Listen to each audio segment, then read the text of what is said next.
कहानी उस डरी हुई लड़की की है जिसकी शादी 3 महीने में तय हो चुकी है। अरे क्या रमा, क्यों उठ गई बेटा इतनी जल्दी? थोड़ी देर और आराम कर लेती ना। नहीं माँ ठीक है, कोई बात नहीं। ये बताओ चाय के साथ नाश्ते में क्या लोगी? अरे कैसी बात कर रही है रमा, कल तक तो तू ऑर्डर दिया करती थी कि ये खाना है वो खाना है, आज तू हमें पूछ रही है, क्यों बेटा?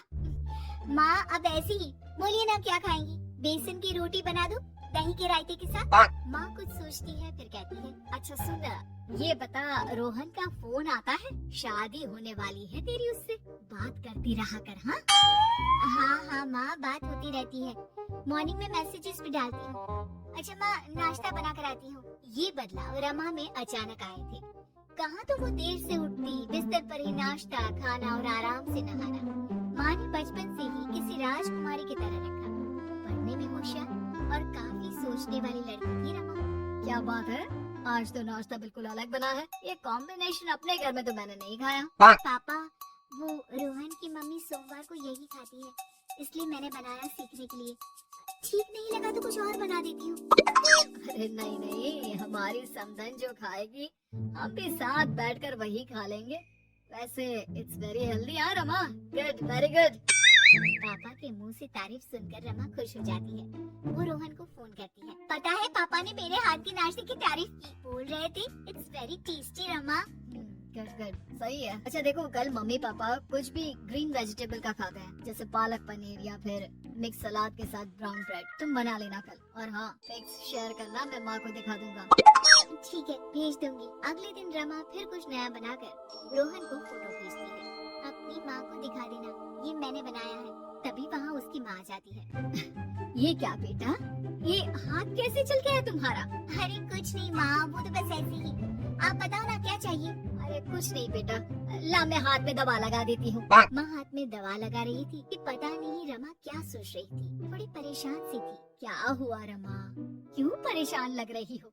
रोहन से कोई बात हुई है क्या? नहीं माँ, आज जो बनाया उसकी फोटो मांगी थी रोहन ने, दे तो दी लेकिन अभी तक कोई रिप्लाई नहीं आया। माँ कुछ सोचती है, फिर रमा के फोन से उसके जले हुए हाथ की फोटो खींचकर भी रोहन को भेज देती है। अरे माँ ये क्या कर रही हो? वो सोचेगा कि मुझे काम करना आता ही नहीं। हाँ तो सोचने देना, पढ़ाई में नहीं मिल पाता था वक्त, जितना सीखा है काफी है। वक्त के साथ ही खाना बनाना, घर संभालना सब कुछ आ जाता है। थोड़ी देर में रमा के फोन का मैसेज बजता है।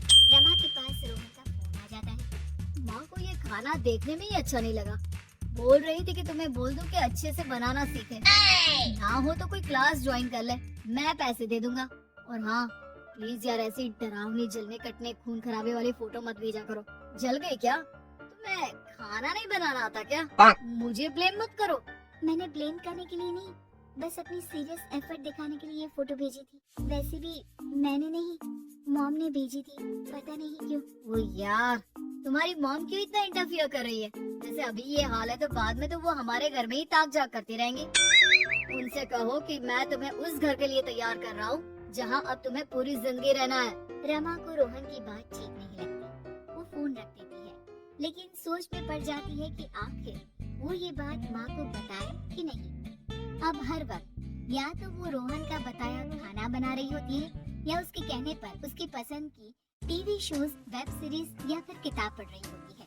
क्या बात है रमा, आजकल मैं देख रही हूँ कि तुम बहुत परेशान सी रहने लगी हो, कोई बात हो तो बता दो बेटा। नहीं माँ, वो रोहन ने कहा था कि उसकी पसंद मुझे पता होनी चाहिए, जिससे कल को हम साथ हो तो हम लोग मिलकर अच्छे से बात कर पाए। उसने कुछ वेब सीरीज देखने को कहा था, लेकिन क्या कहूँ माँ, मेरी तो समझ में ही नहीं आ रही वेब सीरीज। अरे तो बोल देना रोहन को नहीं देखनी, या फिर एक काम कर, तू उसे अपनी पसंद का सिर्फ एक गाना सुनने को बोल। ला मैं मैसेज कर देती हूँ।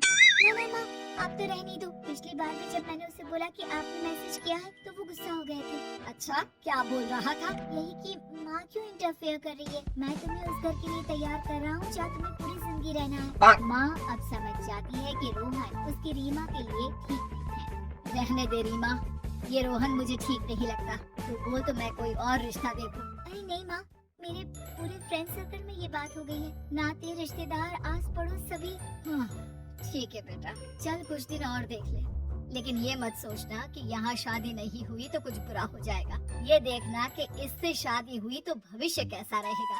समझी? प्यार, विश्वास और इज्जत से बढ़कर कुछ भी नहीं है। रीमा माँ की बात पर हाँ बोलकर वहाँ से चली जाती है। अगले रोज रोहन का फोन रीमा के पास आता है। मैंने तुम्हें एक स्किन डॉक्टर का फोन नंबर दिया है।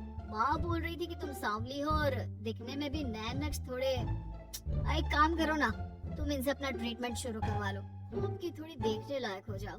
आज तक रीमा से किसी ने इस तरह बात नहीं की थी। वो ये बात सुनकर सीधे शीशे के सामने खड़ी हो जाती है।